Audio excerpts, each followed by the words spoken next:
देखिए, पहली बात तो मैं इस जिले के एसपी और कलेक्टर से कहना चाहता हूं कि आपको नैतिकता के आधार पे उस पद पे बने रहने की जो है वो जिम्मेदारी वो है, रहना ही नहीं चाहिए। नैतिकता के आधार पे आपको इस्तीफा दे देना चाहिए। अगर एसपी और कलेक्टर लिखित रूप में दे कि 5 दिन में हम लोग ये खुलासा कर देंगे और उसके अधीनस्थ जो अधिकारी हैं वो नहीं कर पाते तो उनको उस पद पे नहीं रहना चाहिए, पहली बात।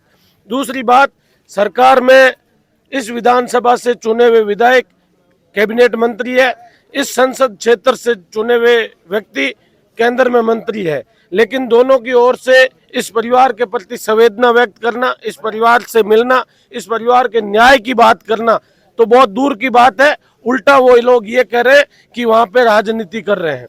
अगर उनको ये राजनीति लग रही है तो वो क्यों नहीं आके और परिवार को न्याय की बात करे, परिवार को न्याय दिलाए और परिवार को अपने गले से लगा के कहे कि ये आपकी बहन या बेटी नहीं है, हमारी बहन या बेटी है और हम इसकी न्याय के लिए लड़ेंगे। लेकिन कोरी इस सरकार में संवेदनहीनता है, संवेदनशीलता नाम की चीज नहीं है। एक बहन की निर्मम हत्या हो जाती है और 17 दिन बीत जाते हैं, उसके बावजूद अभी तक ये पता नहीं लग पाया है कि ये प्रकरण, ये अपराध करने वाले व्यक्ति कौन है, तो उनसे क्या न्याय की उम्मीद की जाएगी। फिर भी इस क्षेत्र की जनता इस भय के माहौल में आज यहाँ आई है। ऐसी एक मीडिया के थ्रू, एक लोगों की थ्योरी के थ्रू रोज एक नई थ्योरी सामने आ रही है कि कभी कोई कह रहे हैं कि बहुत ही निकटतम रिश्तेदार है जिसने ये घटना को घटित किया है, कभी कह रहे हैं कि इसके किसी दूसरे धर्म के व्यक्ति को हायर करके ये करवाया।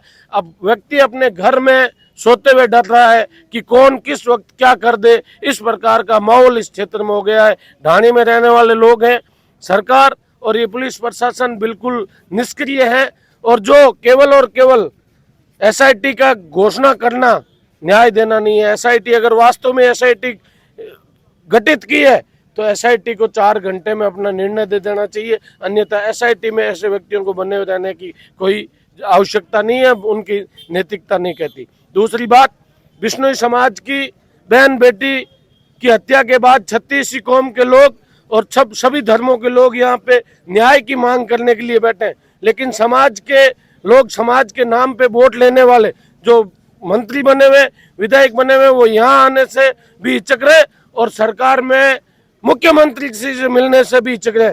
अगर यहाँ आने में कोई संकोच है, हिचक है, तो सीधे मुख्यमंत्री जी के पास जाएं और कहें कि मेरे समाज के और 36 कौम के लोग वहाँ पे धरना स्थल पे बैठे हैं, उनको न्याय दो। वो न्याय मांग रहे हैं, कोई भी किसी भी प्रकार की अनैतिक मांग यहाँ से नहीं की गई है।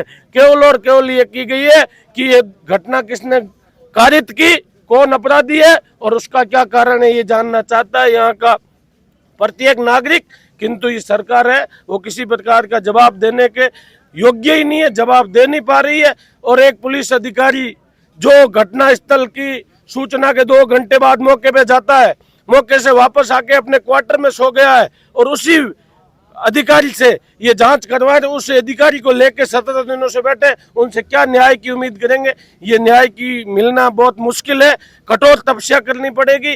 जिस प्रकार से यहाँ 7 दिन से पूर्व विधायक कृष्णाराम बिश्नोई के नेतृत्व में 115 लोग भूख हड़ताल पे बैठे, आने वाले समय में इस तपस्या को और कठोर करना पड़ेगा, न्याय की लड़ाई को और मजबूत करना पड़ेगा, तब जाके संभव हो पाएगा कि हम न्याय के करीब हैं या न्याय की लड़ाई को आगे बढ़ाएंगे।